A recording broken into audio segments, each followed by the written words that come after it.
agora é com você. Por favor, se apresente, sinta-se em casa. Muito obrigada por ter aceitado esse convite mais uma vez e espero que a gente tenha um ótimo encontro. Obrigada.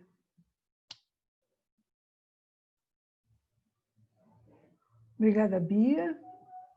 Eu que agradeço. Espero que todos estejam me ouvindo.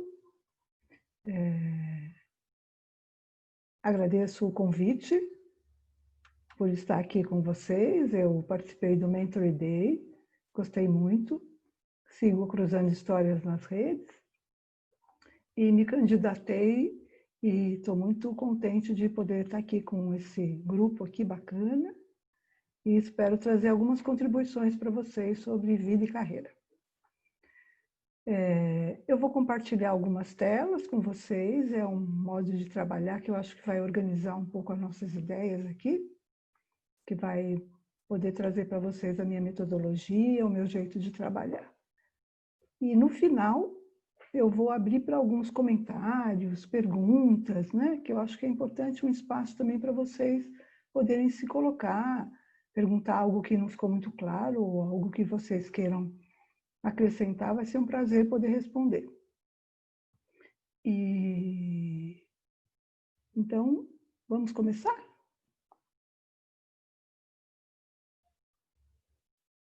Manda ver, Laís. A gente está te escutando bem, tá tudo certo. Só compartilhar a tela. Tá. Eu vou, então, começar a compartilhar minha tela. E eu acho que eu vou bem didática e vou procurar ser bem clara para vocês poderem me acompanhar, embora sejam slides, acho que vocês vão poder me acompanhar bem. Eu vou trazer alguns exercícios também, acho que vai ser bacana.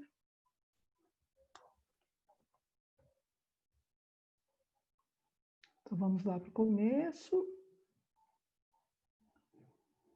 O começo eu estou colocando aqui o próprio login da semana e um pouco de quem eu sou. Sou psicóloga de formação, eu fiz um mestrado em educação e com esse mestrado eu dei aula durante a minha vida inteira em várias universidades, fiz alguns trabalhos do qual eu fiquei muito contente e sempre tentando trazer uma inovação para a sala de aula. Já trabalho com design thinking em sala de aula há muito tempo, então eu fui aos poucos inovando dentro da própria sala de aula. Fiz uma transição de carreira para a gestão universitária, trabalhei muitos anos na gestão universitária, na pós, na pesquisa e na extensão, e depois eu fui para a gestão no terceiro setor. Fui gestora de vários projetos sociais no campo da educação e dos direitos humanos e do desenvolvimento social. E hoje eu criei uma metodologia com base nas minhas experiências, nas minhas pesquisas, e sou uma consultora dessa metodologia para vida e carreira. Aos poucos eu vou falando mais sobre mim mesmo, né? Eu fiz um percurso para que a gente possa ter um diálogo, né? O meu percurso eu vou falar um pouco do que me fundamenta, quais são as teorias, os caminhos que eu trilhei, aonde eu vou beber na minha fonte para criar os meus trabalhos, as minhas metodologias, né? Vou apresentar esse projeto de vida e carreira, que eu trabalho hoje como consultora individual para grupos, e vou mostrar o meu design de aprendizagem. Vou explicar um pouquinho por que eu chamo de design de aprendizagem, por que eu uso tanto o termo design, e vou trazer a minha constelação, eu chamo de constelação de exercícios e ferramentas. Alguns eu vou propor a vocês que façam. E vou fazer um convite no final para uma transformação, que eu acho que é bem bacana. Eu já tinha prometido isso no anúncio da minha palestra, eu vou fazer. E vou reservar um tempo para as perguntas de vocês também. Vocês estão vendo aí, são vários momentos da minha metodologia sendo colocada em prática, né? Em diferentes espaços sociais, em sala de aula, em oficinas, em cursos, né? Sempre com as ferramentas para diálogo, né? E também em sala de aula ali no Senac. Bom, o que eu chamo de design de carreira, né? E por que eu chamo de design de carreira, né? Vocês vão ver ao longo do que nós vamos conversar que o que eu faço está muito ligado a um pensamento de design, né? Que é um pensamento de solucionar problemas, né? Um pensamento de explorar, criar ideias, prototipar, trazer para a realidade, mas sempre com um desafio, com um problema a ser solucionado, né? E os meus fundamentos vêm de vários teóricos, várias escolas, mas eu resolvi centralizar para apresentar para vocês em duas áreas muito importantes para mim, que são hoje a educação compassiva e, mais especial, o treinamento para o cultivo da compaixão e uma abordagem do design thinking. Com essas duas teorias como base, eu criei uma metodologia que eu chamo que é uma metodologia para o autodesenvolvimento, né? Para mim, carreira e projeto de vida estão muito ligados ao autodesenvolvimento. E eu trabalho com ferramentas para diálogo, nós vamos conhecer um pouquinho o que eu chamo de ferramentas para diálogo, em workshops, oficinas, mentorias, né? Em diferentes espaços, como vocês viram. O que eu trago da visão, da abordagem do Design Thinking, que é uma abordagem, né? Eu trago alguns pontos bem importantes. Essa visão que eu falei para vocês, que é uma forma de pensar mais prática, né? Mais mão na massa, de resolver problemas, né? Então, o design nasceu para resolver problemas. Tudo que a gente tem no mundo que foi feito por um design, ele teve por trás uma ideia de como eu posso melhorar, como eu posso resolver essa questão para o mundo, né? Seja uma cadeira, seja um carro, seja uma luminária, né? E esse pensamento foi trazido para outras áreas do conhecimento. Então, a ideia é primeiro entender aquela questão, entender aquele problema, entender os envolvidos naquele problema, explorar tudo que a gente conhece sobre aquele universo, livros, cursos, pessoas, o que a gente sabe sobre aquela questão hoje, que a gente chama de o estado da arte daquela questão, né? E materializar. Eu acho que essa é uma etapa bem importante, que me chama muita atenção, que eu gosto muito de todas as abordagens que eu uso, que é materializar, que é trazer para o concreto, né? Que é sistematizar, pôr no mundo, pôr na realidade, né? E ver se dá certo mesmo. Uma coisa é a gente ter na nossa cabeça as ideias, outra é a gente materializar, ver se de fato ela é viável, né? Ela é possível, né? De ser vivida e exercitada. Trabalho com ferramentas para diálogo, eu trabalho são cards, alguns slides para frente eu vou mostrar para vocês, já deu para ver naquele que eu mostrei os meus cursos. São cards com imagens sempre projetam o que a gente é, né? À medida que eu vejo uma imagem, eu me coloco ali, né? Então, elas possibilitam que as pessoas se projetem, se coloquem e se mostrem, né? E elas têm também 4 etapas, né? Uma pausa, uma expansão e o foco e, de novo, uma ação, né? Pausar é sempre muito importante, né? Pausar está muito ligado a você estar no aqui e agora, estar com atenção no que você está fazendo, não está vendo o jornal ao mesmo tempo que vê o celular, ao mesmo tempo que vê televisão, né? É importante a gente ter esse olhar, né? E essa presença, né? Estou aqui agora, estou fazendo essa palestra, estou com vocês, né? E isso colabora muito para a qualidade da nossa ação, né? A expansão, que tem a ver com a parte de exploração do design thinking, né? Que eu vou expandir meus pontos de vista, vou ter insights, vou olhar para a minha questão de um jeito diferente, né? Vou colocá-la de cabeça para baixo, vou ver se eu posso olhar de um outro jeito, né? E vou depois focar que insights eu tive, o que eu pude pensar sobre a minha questão, para colocá-la no mundo numa ação, né? E na educação compassiva, muito paralelo ao que nós estamos falando, tanto do design thinking quanto das ferramentas para diálogo, nós vamos ter 3 pilares, né?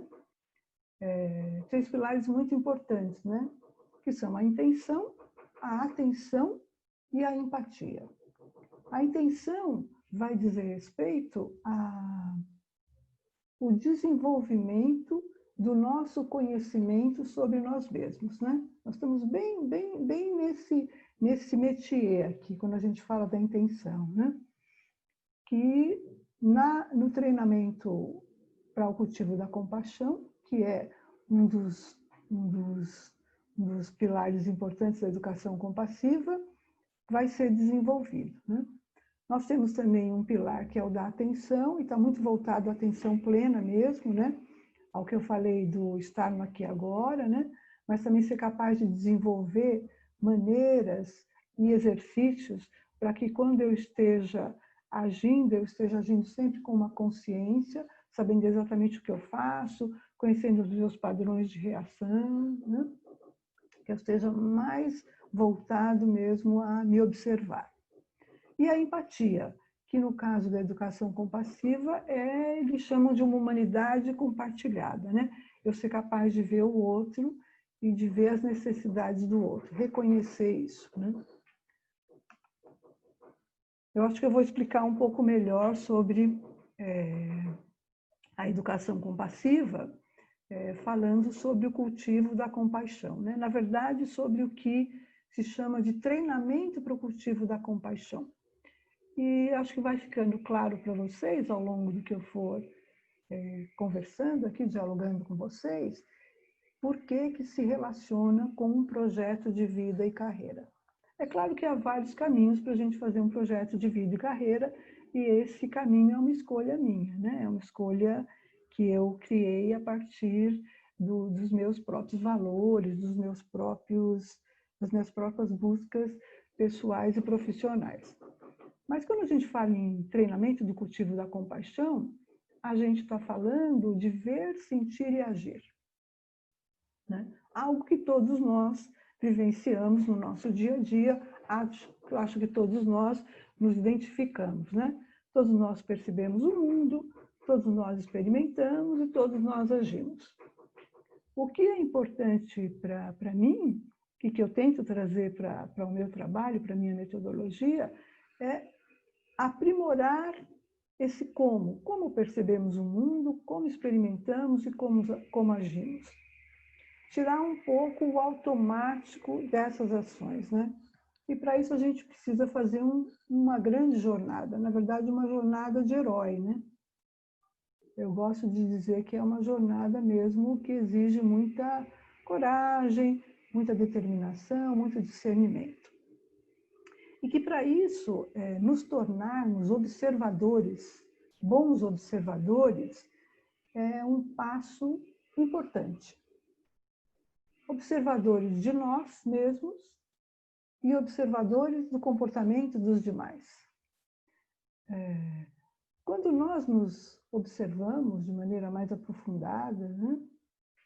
Por meio de exercícios, de companhias importantes nesse momento, um mentor, um coach, né? Um amigo, uma leitura, nós vamos desenvolvendo a capacidade de conhecer os nossos padrões de pensamento e de emoções. E nós deixamos de ser uma marionete na mão das nossas emoções, né? Nós nos emocionamos, reconhecemos as nossas emoções, mas não somos capazes de pensar sobre elas e de escolher melhores maneiras de reagir a determinadas situações. Isso é um exercício, né? É uma estrada que a gente vai percorrer a vida inteira. A gente nunca vai chegar, a gente vai estar sempre caminhando. E nós experimentamos, todos nós temos experiências na nossa vida. Mas as nossas experiências, como que elas podem ser vividas? Como que elas podem ser, usando um termo que eu gosto muito, como que elas podem ser saboreadas? Né? Elas podem ser saboreadas se a gente aprende, isso se aprende, né? É importante a gente dizer, a dirigir a nossa atenção e a trazer consciência às nossas experiências. Então, puxa, eu participei da Cruzando Histórias, como é que foi a minha experiência? Eu gostei, eu dei o meu melhor, o que eu poderia melhorar ainda mais? Como foram os depoimentos das pessoas que me ouviram? Como eu posso aproveitar o que eles disseram no meu próximo evento? eu vou viver a experiência não de forma automática, mas eu vou viver refletindo sobre ela. Eu vou viver saboreando. Eu usei todos os meus talentos, eu usei todas as minhas competências para viver essa experiência, né? Eu não passei por ela e, nossa, nem sei como é que foi, nem sei, fui tão assim, atropelando, que eu nem estava me percebendo, não estava percebendo as pessoas que estavam me ouvindo, né? Ou eu realmente saboreei essa experiência, né? Quando eu sou capaz de ter uma intenção, eu reconheço os meus padrões de pensamento e emoções, quando eu tenho essa atenção ao que eu estou vivendo e experienciando, eu costumo ter mais empatia, eu costumo ser mais empática, né? Eu costumo aceitar, ouvir melhor, eu acolho melhor. Acolhimento é um termo que a Bia usa muito, é um termo muito importante, né? Eu tenho essa capacidade de acolher, né? Porque eu estou com o meu coração aquecido, né? Como os estudiosos, nós estudiosos dessa área gostamos de dizer, né? Eu tenho um coração sem medo, um coração aberto, né? Porque eu conheço a minha intenção, eu estou plena ali na minha experiência, e eu consigo também trazer o outro para essa experiência junto comigo, eu consigo ser empática, né? Vestir o sapato do outro, né? Mas nem tudo são flores, né? Nem tudo são flores nesse caminho. Nós temos alguns inibidores, ou alguns autossabotadores, como há uma palestra, né, um trabalho bem bacana que vai ser feito aqui na Semana da Carreira, que também vai falar sobre autossabotadores, sobre inibidores, inclusive sobre gestão das emoções. Eu acho que a gente está todo mundo muito sintonizado, né? Isso é bem bacana. E quando a gente diz respeito à autocompaixão, que o caminho para a empatia é o caminho da autocompaixão, né? Eu digo que a compaixão é irmã da empatia, elas estão sempre caminhando juntos, né?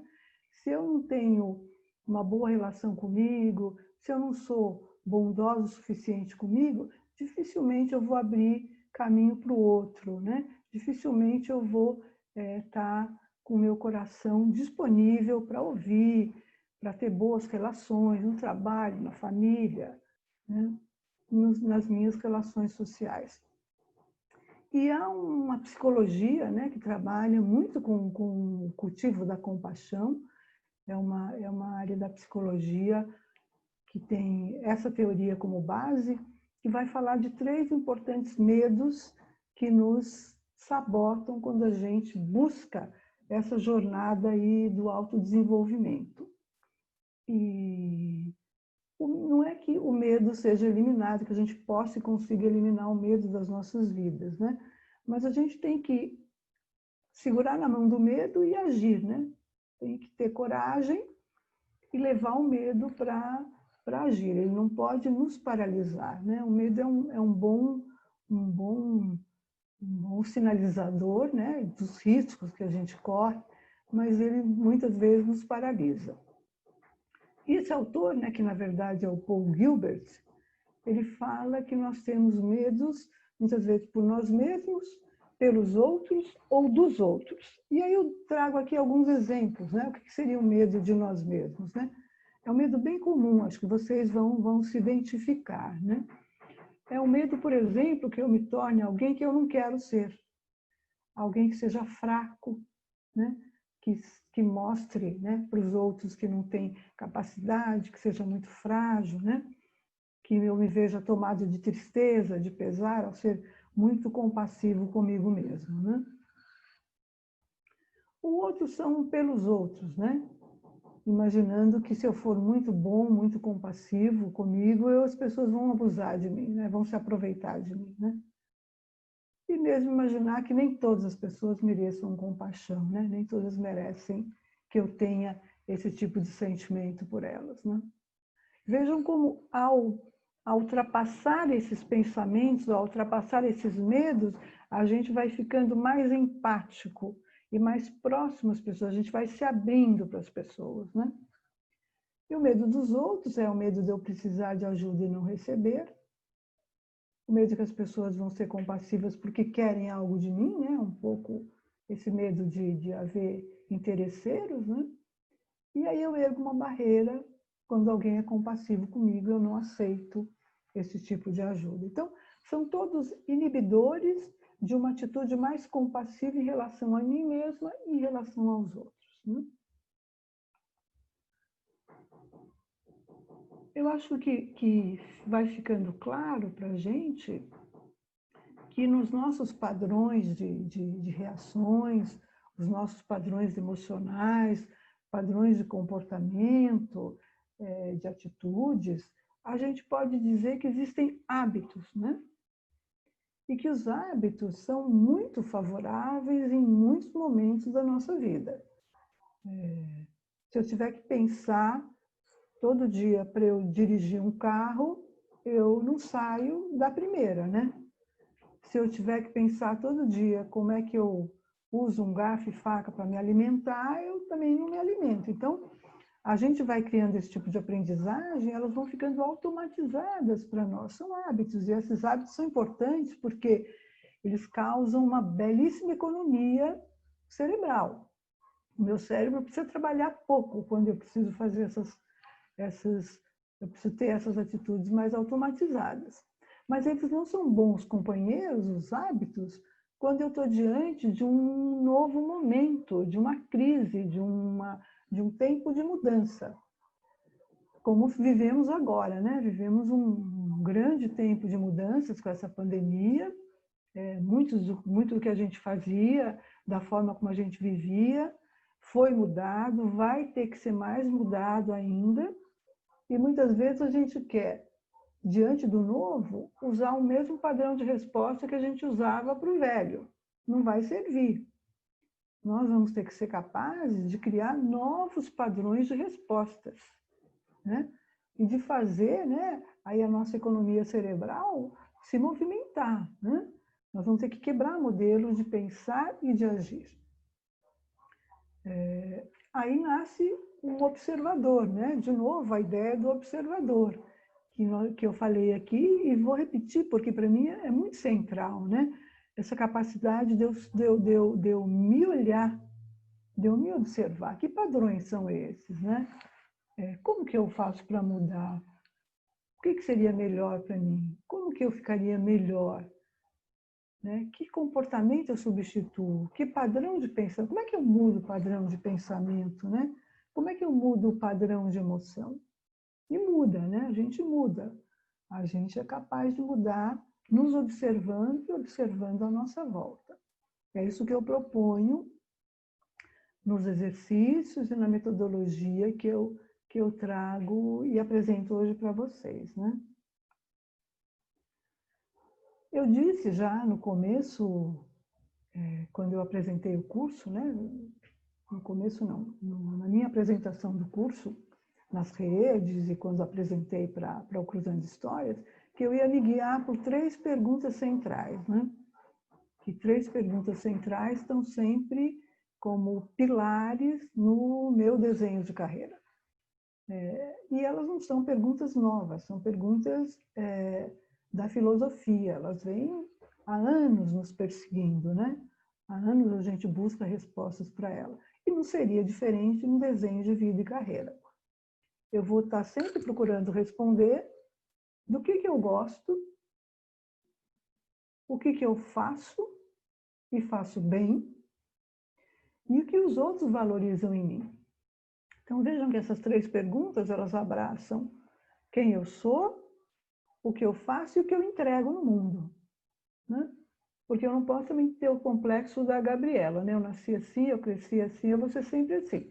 Eu sou assim, mas eu sou passível de mudança, eu sou passível de melhorias, né? E o que eu faço bem? O que eu mais gosto de fazer?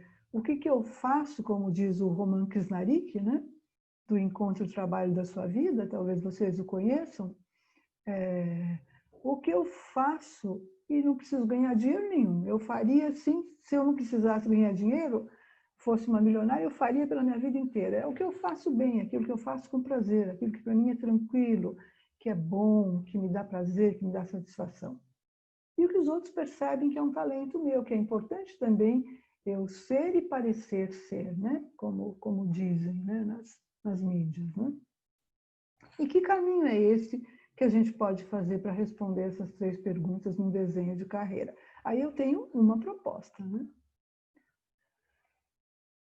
Um projeto de vida e carreira, nesse momento que a gente está vivendo, e acho que desde sempre, tem que pensar no trabalho, né? Que trabalho é esse que a gente tem hoje, né? Nesse mundo que nós vivemos, né?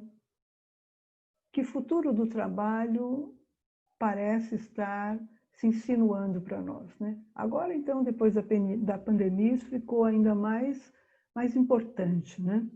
Mas já é uma discussão que vem vindo há muito tempo, né? A ideia de que o trabalho está sendo muito modificado, no sentido de que eu não tenho um único trabalho pela vida inteira, eu posso ter vários trabalhos, pessoas estão vivendo mais, com mais saúde. Então, muitas vezes a pessoa se aposenta e vai ter um segundo, um terceiro trabalho. Eu sou um exemplo de várias mudanças e transições na minha carreira, mudanças às vezes bem grandes, né? E que é o tom do trabalho hoje, né? Um trabalho à distância, um trabalho remoto, um trabalho, como a Bia falou na introdução da palestra, um trabalho mais tecnológico, né? Que nos exige uma habilidade tecnológica, que nos exige saber lidar com essa máquina que está aqui na nossa frente agora, saber da luz, do som, do áudio, né? E, sobretudo, um trabalho em que nós vamos ter que ser cada vez mais autônomos, cada vez mais nós vamos criar o nosso próprio trabalho. Eu acho que cada vez vai ser mais constante, que a gente não acha o nosso trabalho numa rede social e nem num anúncio. Nós vamos ter que criar o nosso trabalho, né? Então, é um trabalho que não existe até agora, que não existia, e nós vamos criá-lo, porque é o trabalho que a gente quer fazer, o trabalho da nossa vida, né? Não existia Cruzando Histórias no mundo, a Bia criou um Cruzando Histórias, ela criou o seu próprio trabalho, criou espaço para ele acontecer, é um exemplo de autonomia. Nós vamos ser os nossos curadores culturais.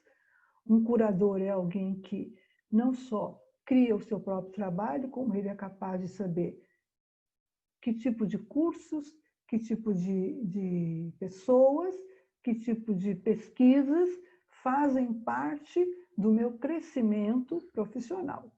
Eu vou ter que ser capaz de ir atrás de melhorias e de aportes e de relações para que eu melhore o meu aparato profissional, não só de conteúdos, como de práticas, de networking, né? Isso que a gente chama de uma curadoria cultural. E muito capaz de fazer a gestão das emoções, né? Repetindo o que eu falei, nós não vamos poder ser marionetes das nossas emoções e elas é que vão dizer para onde a gente vai, né? Se eu estou irritada, eu vou para cá. Se eu estou alegre, eu vou para cá. Se eu estou triste, eu vou para cá.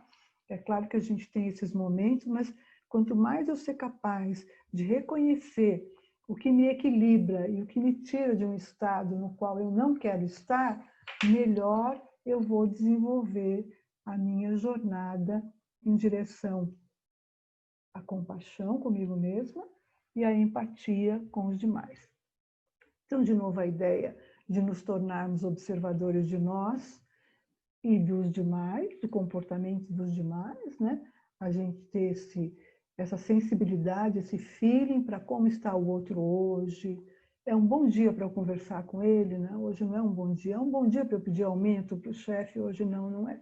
É um bom dia para eu conversar com aquele consultor que eu quero tanto fazer um curso com ele, né? Não, hoje ele já me deu um sinal de que está muito ocupado, então vamos adiar, né? Eu vou me percebendo e percebendo os outros, né? Uma grande dose de autoconhecimento é necessária e uma grande dose de empatia, né? Que na minha visão de projeto de vida e carreira é uma trajetória de desenvolvimento de autocompaixão que vai nos levando à empatia, né?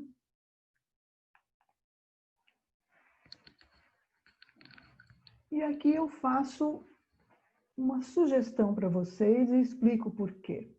Criem um projeto de vida e carreira. É importante que a gente tenha um projeto de vida e carreira. Que ele seja digital, que ele seja físico, né? Se vocês ainda não têm, a minha sugestão é que comecem pelos exercícios que eu vou compartilhar com vocês hoje. Talvez seja um bom começo. Você, tendo esse documento digital, físico, para quem gosta mais de mexer nos papéis como eu, de ver os desenhos e tudo, ele vai dar para a gente uma linha sobre quem nós somos, o que nós estamos nos tornando, quais são as nossas metas, quais são as nossas dificuldades. Ele vai materializar, né? Vai trazer para o concreto isso que muitas vezes está só na nossa cabeça, né? Quando eu tenho um projeto de vida e carreira, eu posso pensar no futuro. Por mais que o futuro seja uma incógnita, eu vou ter condições de criar metas, de colocar os meus sonhos para se concretizarem, né? E de, sobretudo, pensar qual a vida que eu desejo ter. Na visão, né, de designer, de quem quer solucionar problemas, mas, sobretudo, de quem pensa que quer criar o trabalho da sua vida e aí trabalhar nesse trabalho, né? É importante que tenha esse tipo de projeto o mais claro possível, né? Que não viva a deriva, né? Que a vida vai te levando, né? Mas que você seja capaz de criar a vida que você deseja. E que você possa, para isso, fazer essa curadoria que eu falei antes, né? Uma curadoria que mostre a você o que você precisa melhorar nos seus conhecimentos, nas suas competências, nas suas redes de relações para alcançar as suas metas. Mas eu sei quais são as minhas competências. Eu sei quais conhecimentos estão faltando para mim. Eu sei se a minha rede de relação se relaciona com a vida que eu quero ter. Eu sigo todo mundo no LinkedIn, eu sigo todo mundo no Facebook, mas como isso se conecta com a vida que eu quero ter? Com a profissão e com a carreira que eu quero construir, né? Há relação? Não há relação? Um projeto de vida e carreira permite que a gente veja essas questões de maneira bastante clara, né?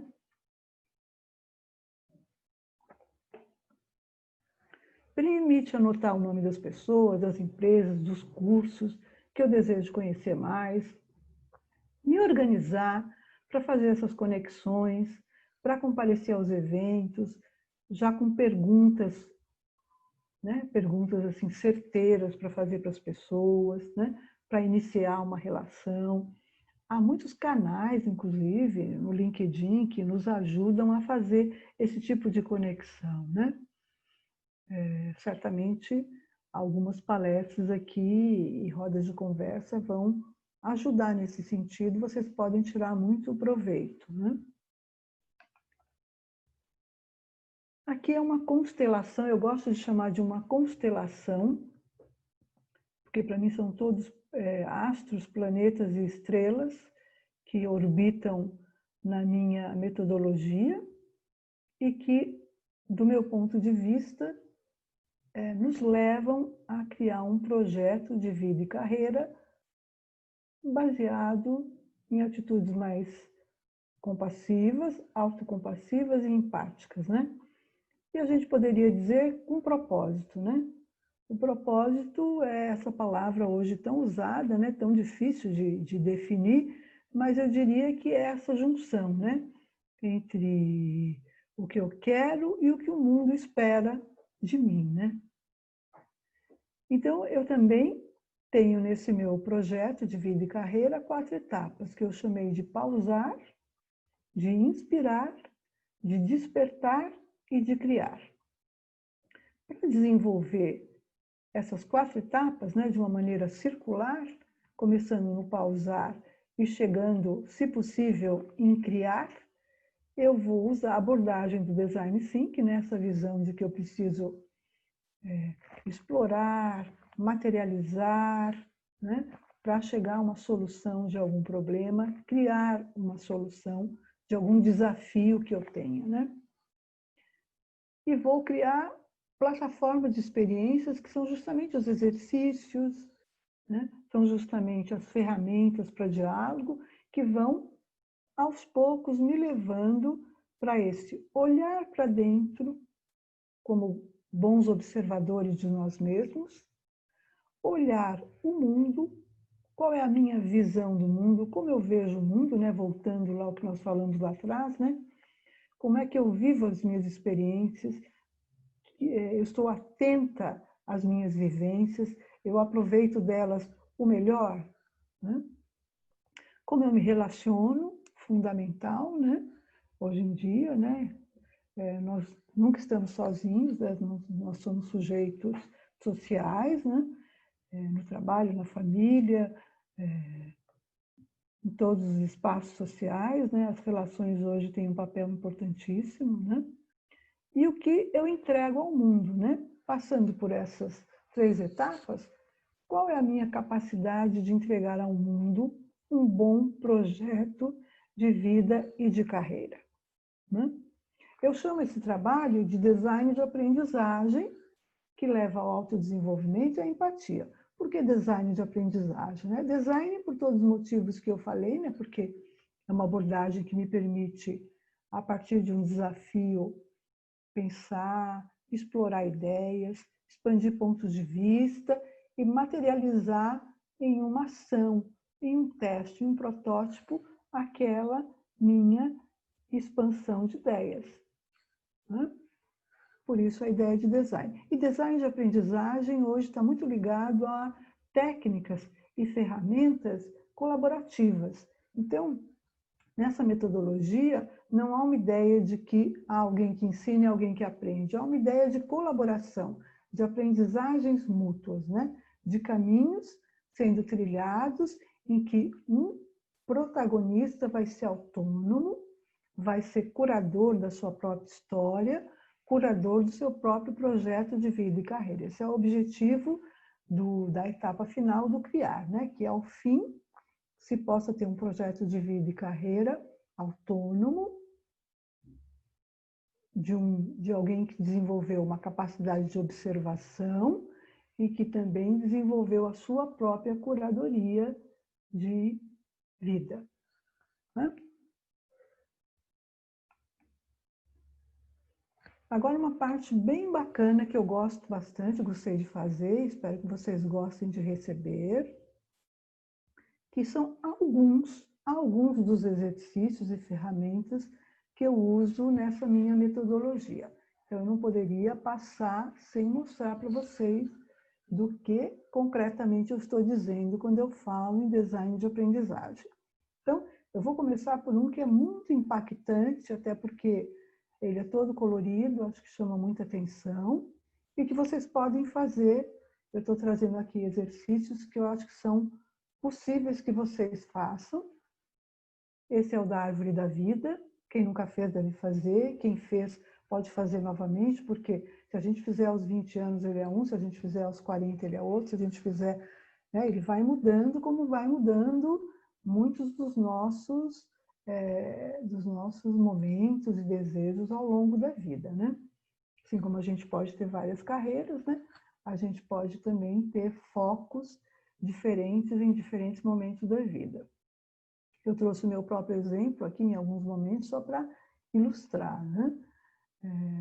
Pode fazer digital, pode fazer uma folha de papel. Você vai escolher 5 áreas da vida para as quais você queira olhar. Quem já passou por um processo de coaching sabe que isso é um trabalho mesmo que se faz muito nesse tipo de atendimento.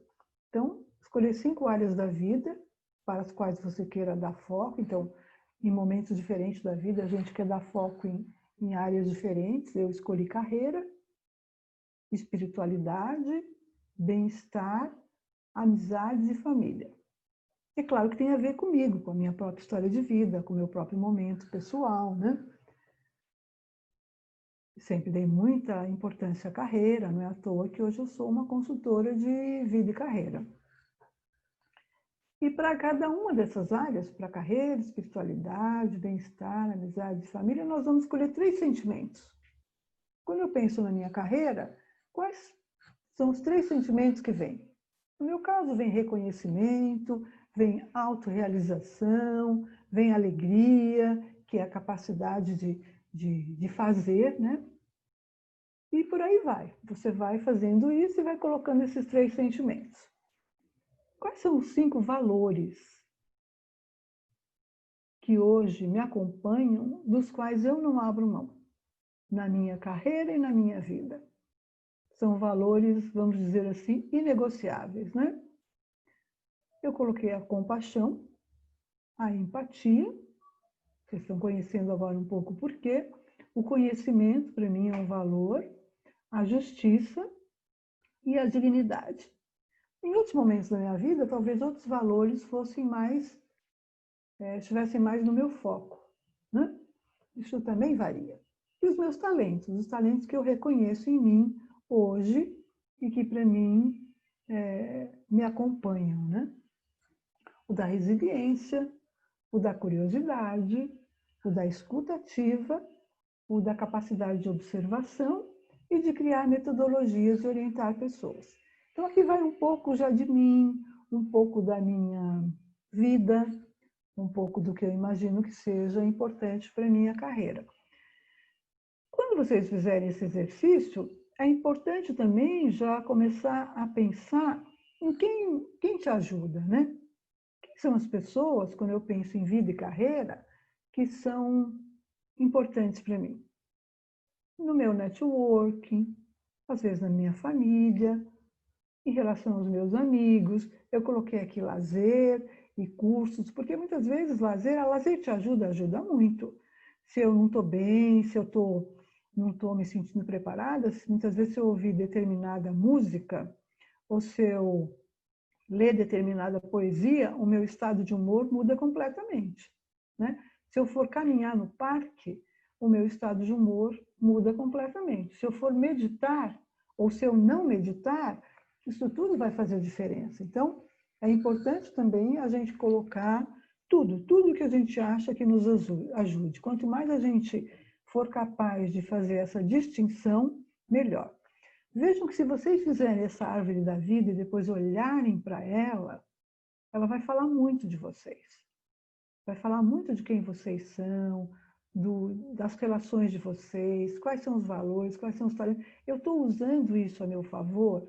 Eu estou usando esses valores, esses talentos a meu favor hoje, ou eles estão esquecidinhos lá numa gavetinha?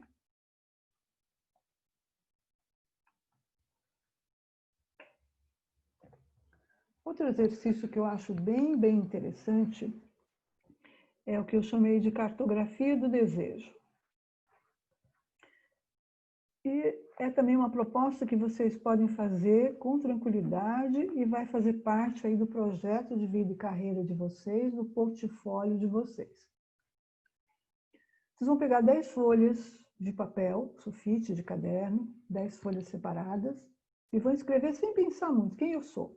Eu sou isso, isso, isso, isso, isso. Outra folha. Sou isso, isso, isso, isso. Outra folha, até completar as 10. Completou. Vou respirar. Vou pausar e vou ler. Vou ler cada uma das minhas respostas e vou colocar em ordem de importância. Qual para mim seria a resposta mais legal que eu dei, mais importante, que eu mais valorizo? É a número 1. O que viria em segundo lugar, em terceiro, até eu chegar na 10ª? Então, eu vou colocar elas em uma ordem de importância e relevância para mim. Eu vou analisar as minhas respostas. Vou lê-las e vou analisar. Por que eu escrevi isso? O que me empolgou tanto nessa resposta? Por que eu coloquei ela como a primeira? Por que eu coloquei como 10ª? Vamos tentar achar denominadores comuns nessas respostas. Puxa, eu só falei de trabalho, né? Eu sou o trabalho. Eu só falei de filho. Nossa, eu sou a mãe, né? Tem denominadores comuns ali? O que eles dizem para mim? O que eles me dizem sobre mim? Né? Crie categorias. Então, trabalho, a mãe, né? A amiga, enfim, N categorias, dos sonhos, dos interesses, do trabalho, apenas ser. Né? Aí vocês é que vão ser capazes de que categorias vocês são capazes ou chamam a atenção de vocês quando vocês leem as respostas. Então, feito a árvore da vida, a cartografia do desejo é um bom caminho para um olhar para si mesmo, né? Um olhar de observador. É claro que esses exercícios com acompanhamento, com alguém que leia com vocês, com alguém que pense com vocês como um mentor, um coach, é bom, é ótimo. Estar acompanhada em momentos importantes da nossa vida é um baita de um privilégio. Mas um autoexercício também tem o seu valor, né? Também surte efeitos. Na sua biografia, se você for capaz de poder parar um pouquinho e pensar na sua história de vida e jogar luz, jogar foco para algumas questões, também nos ajuda muito nesse autodesenvolvimento, né? Nesse desenvolvimento pessoal. Procurar perceber padrões que se repetem na nossa biografia, né? Procurar perceber que áreas eu foquei mais do que outras, né? Eu conheço as minhas habilidades, eu sei quais habilidades eu desenvolvi ao longo da minha vida. Os papéis que eu desempenhei, eu sempre desempenhei mais um papel de filha, um papel mais de mãe, né? Jogar luz, né? Jogar consciência nisso que eu tenho sido ao longo da vida, né? Que tipo de pessoas eu tenho atraído no trabalho, com os amigos, né? Existe uma semelhança, é comum eu lidar e estar mais com pessoas de X tipos, né? Há um padrão nisso. E um exercício que eu acho muito, muito interessante, que ele é iluminador, é pedir para 5 pessoas, família, trabalho, amigos, né? Famílias das diferentes áreas da nossa vida, para nos dizerem quais são os nossos 5 maiores talentos. É algo assim muito, muito, muito revelador. E depois que essas pessoas entregarem a resposta para vocês, faz isso por WhatsApp. É muito simples. Você criar categorias para esse conjunto de talentos que são parecidos, sabe? E refletir de novo o que essas categorias mostram sobre você. Então, eu acho que são 3 exercícios assim, muito fortes, muito importantes, que nos ajudam a chegar nessa jornada aí do herói, como eu digo, né?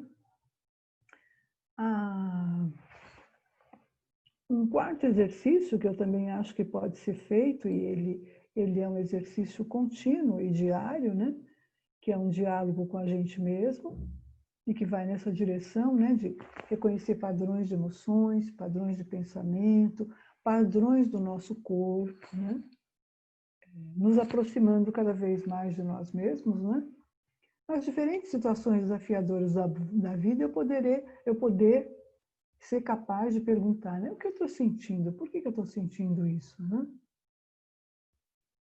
E reconhecendo aquele tipo de emoção que vem em determinada situação de vida. Né? Isso que a gente chama de ver, sentir e pensar. Né? É um caminho para mudar aqueles hábitos que a gente falou lá atrás. Né? O que meu corpo está sentindo? Né? Estou relaxada? Eu estou me tensionando? Né? A atenção plena, a meditação me leva muito a perceber a mim mesmo, meu corpo, meu pensamento, né? O que minha mente está pensando, são pensamentos positivos, são negativos, né? Isso me ajuda, me atrapalha. Como é que eu saio desse estado de ânimo? Eu vou ouvir aquela música, eu vou parar de tomar aquele café, agora eu vou tentar mudar o meu estado de ânimo, né? E como é que eu faço para atender as minhas necessidades não atendidas, né? De novo, aquela ideia lá atrás de a bondade consigo mesmo. Né? Vejo que é um percurso, né? De bondade consigo mesmo, de intenção, atenção e de consciência das nossas ações, né? Esse é um exercício que eu fiz com as ferramentas para diálogo, mostrando aqui um pouquinho para vocês o que são ferramentas para diálogo, né? São esses cards, né? Que vêm com as imagens e que vêm muitas vezes com algumas frases ou palavras, né? E que eu mesma fiz a partir do que eu hoje penso sobre 3 momentos importantes da minha carreira, mas que vocês podem fazer com desenho, com recortes de revistas, de jornais, localizando figuras, símbolos, imagens que representem 3 momentos muito importantes da carreira de vocês. Aí eu selecionei o primeiro, né, que é essa moça sonhadora aqui, tomando um ônibus que ela não sabe para onde vai. O que ela sabe é que, para ela, tudo é possível. Ela é muito jovem, ela é muito sonhadora e ela vai em frente. Ela vai fazer psicologia social, que é a que dá menos dinheiro, é a que as pessoas menos procuram, mas é o que ela quer. E ela vai para a educação, que é uma área também que dentro da psicologia é pouquíssimo valorizada, pelo menos era, né? Hoje é mais um pouco. Mas ela vai firme e forte porque ela acha que tudo é possível. Um segundo momento, em que é um salto, muitas vezes no escuro, tampa o nariz e vai, se joga, que são aqueles momentos de mudança de ciclo, de transição de carreira. Eu tenho que ser observadora de mim mesma, eu tenho que conhecer meus talentos, minhas habilidades, mas eu também tenho que ser corajosa, eu tenho que me jogar e confiar no que eu sou. Foram momentos na minha carreira em que eu transitei da sala de aula para a gestão acadêmica, da gestão acadêmica para projetos do terceiro setor, e me joguei. E esse último card, que é o caminho da seta, né, que diz da confiança nas experiências acumuladas, num caminho que vai aos poucos se delineando e fazendo sentido. Então, acho que o nosso projeto de vida e carreira, ele tem que ter uma trajetória que tenha um fio, que vá fazendo sentido cada vez mais, que vá apontando numa direção. Cada vez mais a sua vida e a sua carreira têm que estar sintonizados, indo numa mesma direção, né? Então, é o momento de vida que eu vivo hoje, dessa mentoria que eu criei para desenho de vida e carreira, né? Mas vocês podem fazer também, que eu acho que é um ótimo exercício para começar uma curadoria de carreira, né? E percebendo onde é que eu posso ir incrementando a minha carreira. E por último, aqui já terminando, né, a minha fala, fazer um convite para vocês. Eu sempre termino os meus trabalhos com um convite para uma ação, né? E hoje não poderia ser diferente. Eu vou pedir a vocês, né? Convidar vocês para que façam um desafio, né? Um desafio com vocês mesmos.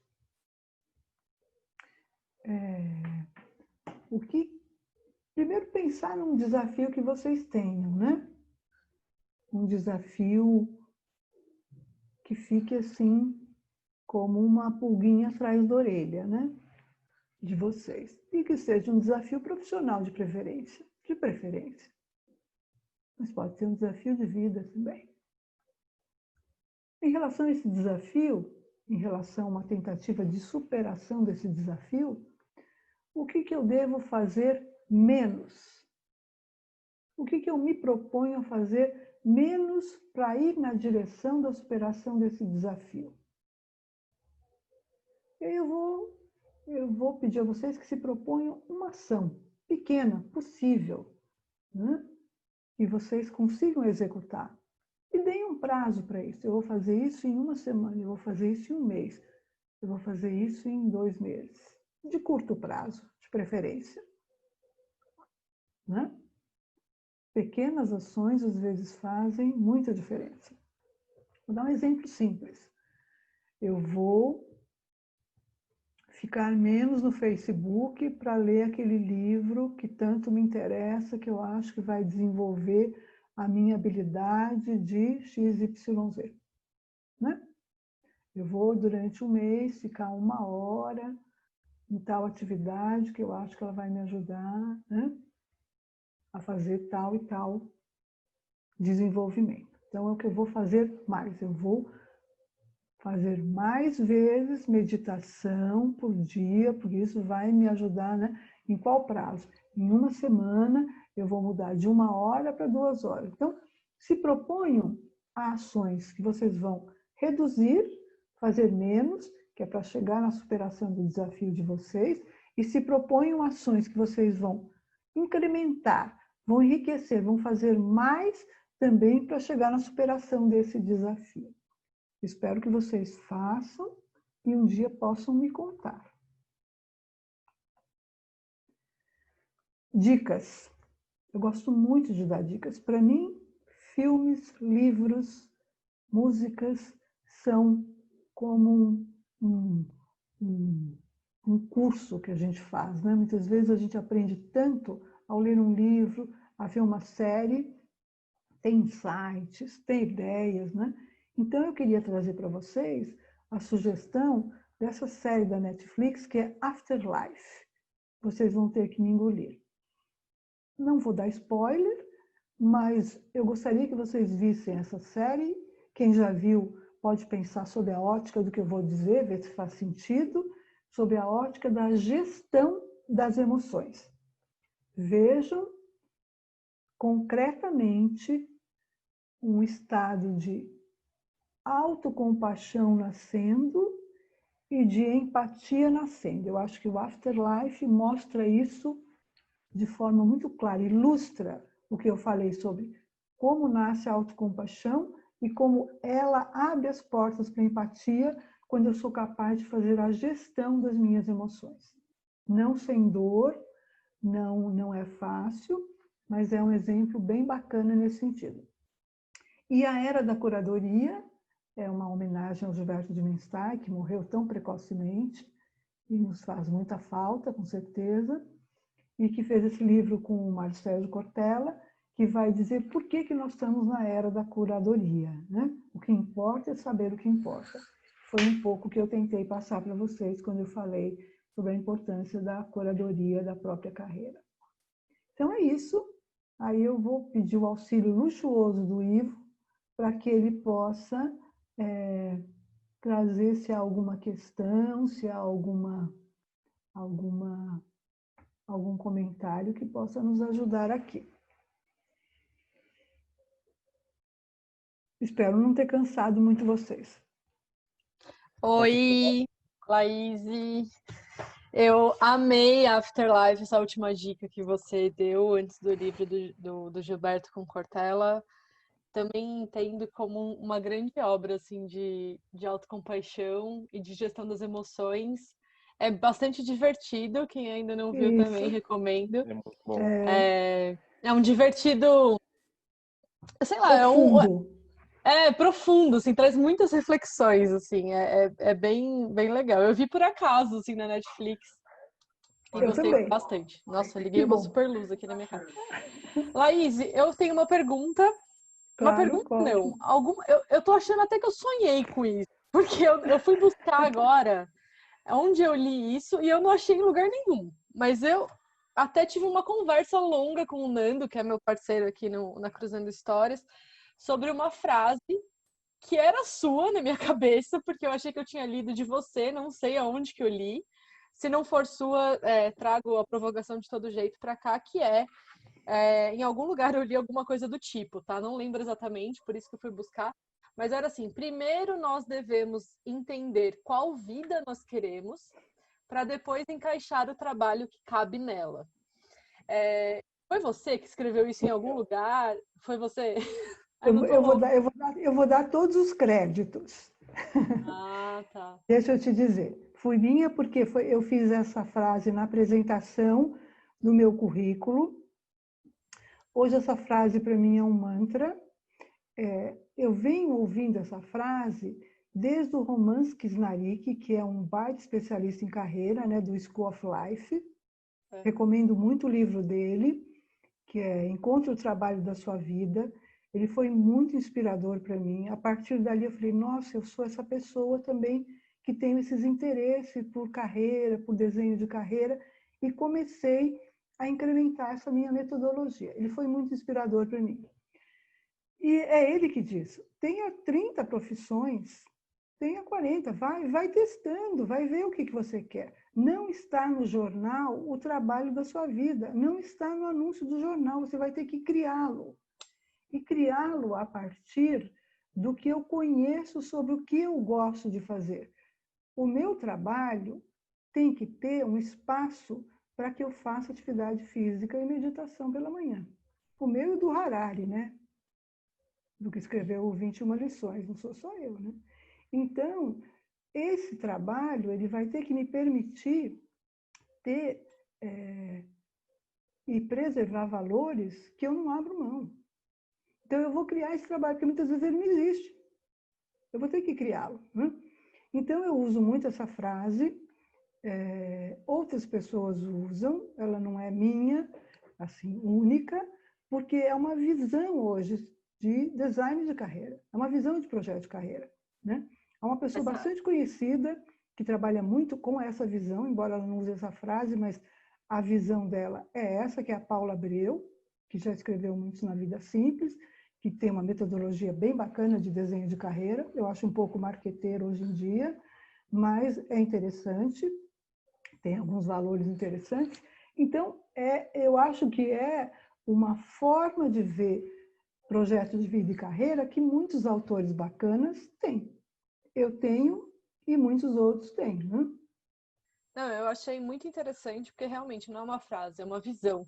É uma visão Isso, sobre. É uma visão, e arrisco dizer que é contrária à lógica que nos é, pela grande maioria das pessoas, né, que nos é apresentada, herdada, etc. E vai muito de encontro com a palestra que a gente teve ontem sobre trabalho e sofrimento psíquico, né? Onde a Tati trouxe. Enfim, a Tati trouxe uma descarga assim, de olha, problemas no mercado de trabalho. Foi bastante provocador. Eu tive dificuldade até para dormir, com tanto chá de realidade que a Tati deu em nós ontem. Mas eu acho interessante enxergar dessa forma, né? Quando eu li essa frase, eu liguei para o Nando na hora e eu falei assim, Nando, anota o que eu vou te falar agora. Porque essa frase, ela deveria nos ser apresentada na juventude, na época que a gente está sim, começando a pensar em sim, trabalho, porque não sim. é essa lógica que nos é colocada. Não, A lógica é, encontre o trabalho e o que te sobrar de tempo e energia, você vive, né? É muito o contrário, assim. Então, a gente pensa na nossa vida hoje muito, primeiro o trabalho, né? E aí, a partir do trabalho, eu vou ver como que eu vou viver, onde que eu vou viver, de que forma, com quem, por quem, né? Porque a gente vive do resto do trabalho, né? O que nos sobra, sim, assim. Nós somos o resto do nosso trabalho. E quando eu li essa frase, eu falei, gente, se tivessem me falado numa época diferente, sei lá, eu teria evitado muitas escolhas erradas, sabe? Muito sofrimento, na verdade, porque eu percebo que essa crise dos 30 anos, que muitos de nós entramos, de reavaliar o que a gente está fazendo profissionalmente, se faz sentido, se não faz, é muito dessa condição de, pô, o que eu fiz nos últimos 10 anos? O que eu vivi nos últimos 10 anos? O que eu fiz com os meus 20 anos? Eu joguei dentro de uma empresa. Então, os 30 batem muito dessa ficha, né? Que cai de falar assim, cara, o que eu fiz nos últimos 10 anos? O que eu tive de vida? Né? Aí você vai olhar, você fala, pô, 90% eu estava dentro daquela empresa que foi uma merda para mim, ou que tá, tudo bem, eu aprendi, me desenvolvi e tal, mas e a minha vida, as minhas escolhas, e aqueles meus sonhos, né, que eu tinha na sim. juventude, que eu ia viajar, que eu ia aprender isso, que eu ia viver aquilo, onde tá? né? Em que espaço? O trabalho engoliu isso. E aí os 30 anos vêm assim, né, chacoalhando a gente. Dizem que tem a crise dos 40, a crise dos 50, acredito. Né? Eu, como tenho 33, estou nessa primeira onda assim, de provocação.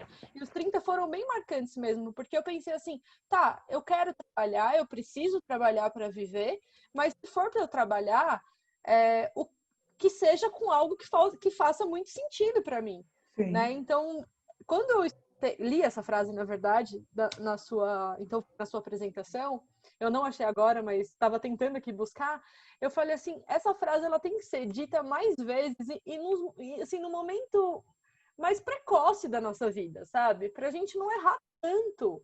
Eu já fiz várias viagens, assim, principalmente para o Nordeste, de passar muito tempo viajando por praias remotas do Nordeste, e eu conheci muita gente que largou tudo, né?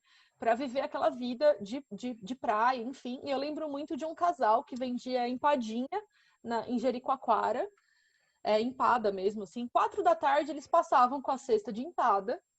E aí um dia eu perguntei, né? Eu falei assim, vocês são daqui, né? Tipo, querendo saber de onde surgiu aquela ideia de empada em Jericoacoara.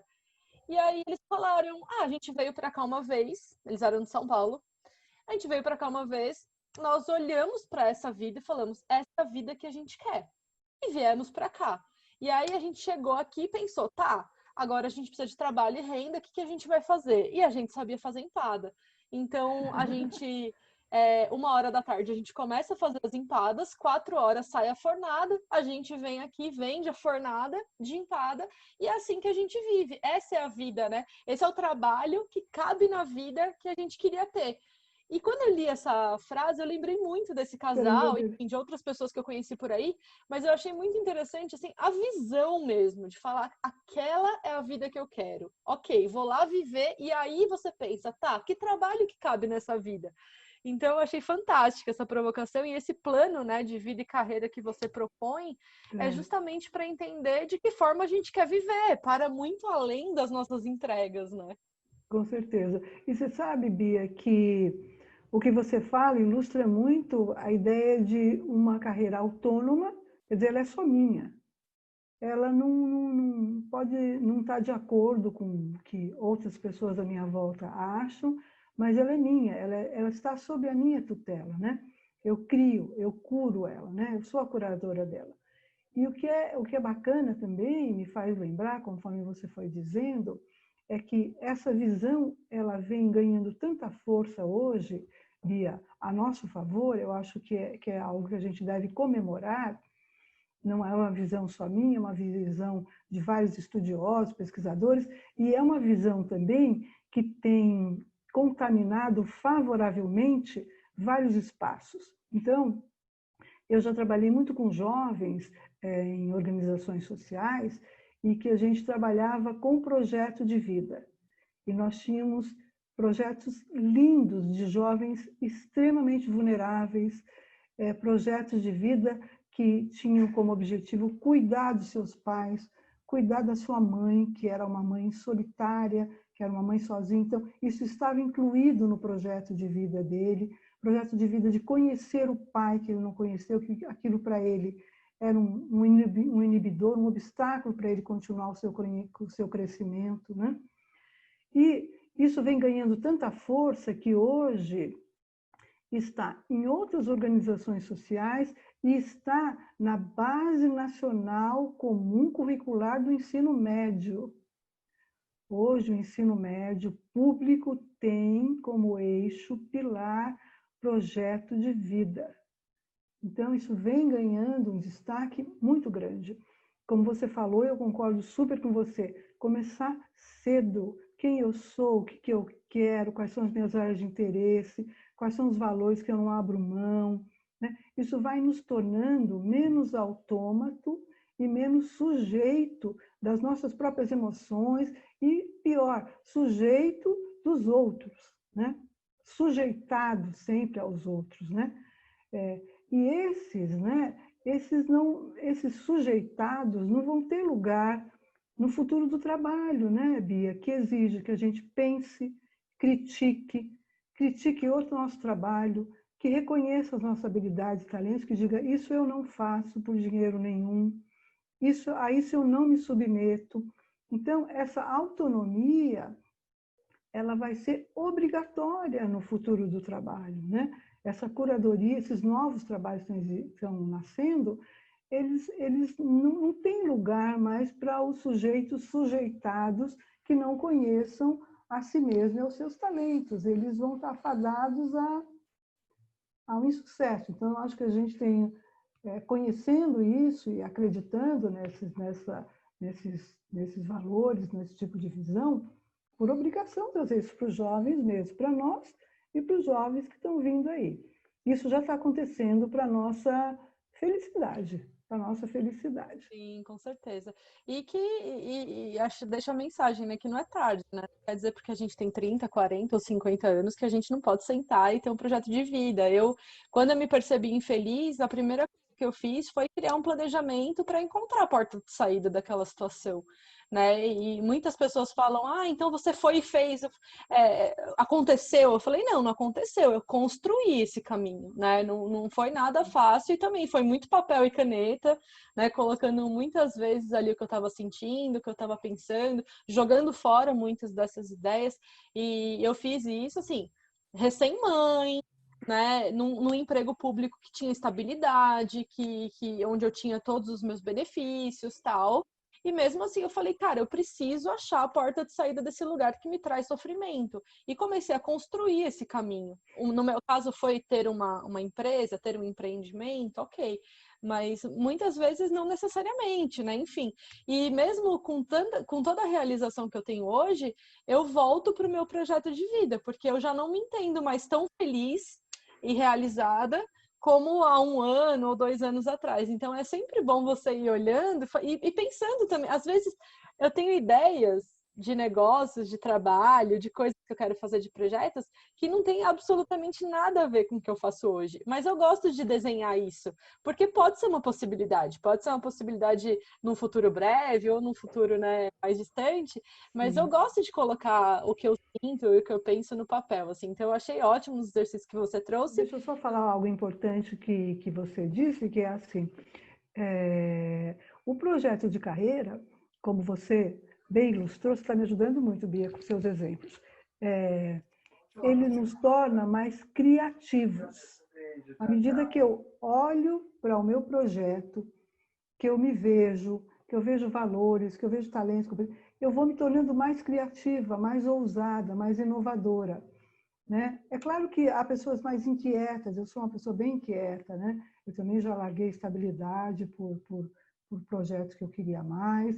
Então, mas você vai reconhecendo isso em você. E essa estabilidade para mim não é tão importante, é mais importante essa missão que eu acho que eu tenho. Então, esse olhar, ele vai mudando o tempo todo. É importante a gente se permitir deixar na gavetinha ali, olha, acho que um dia eu não imaginava, quando eu fiz psicologia, que eu ia fazer as coisas que eu fiz na minha carreira. Então, isso muda, ainda bem que muda, né? Ainda bem. Ressaltando todas as abordagens que eu apresentei aqui, todas as abordagens que eu uso, elas têm no final uma proposta de ação, de materialização, de prototipagem. Então, colocar esse desejo no mundo é trazê-lo para o real, é viabilizar. É viável mesmo ou era só um sonho, né? Então, o exercício que eu deixei no final, ele é muito, muito simples, mas ele faz uma diferença enorme. O que eu posso fazer menos para chegar a superar o meu desafio? O que eu vou fazer mais? Eu acho que esse exercício ele nos obriga a pensar e refletir, mas o que é que eu tenho que fazer menos? O que é que eu tenho que fazer mais? Em relação a o quê? E o que isso tem a ver com o meu desafio? Qual é o meu desafio mesmo? Então, se vocês fizerem esse exercício, eu tenho certeza que um passo adiante vai ser dado. Legal, Laís. Muito obrigada. Eu Até que a agradeço. próxima. Foi ótimo.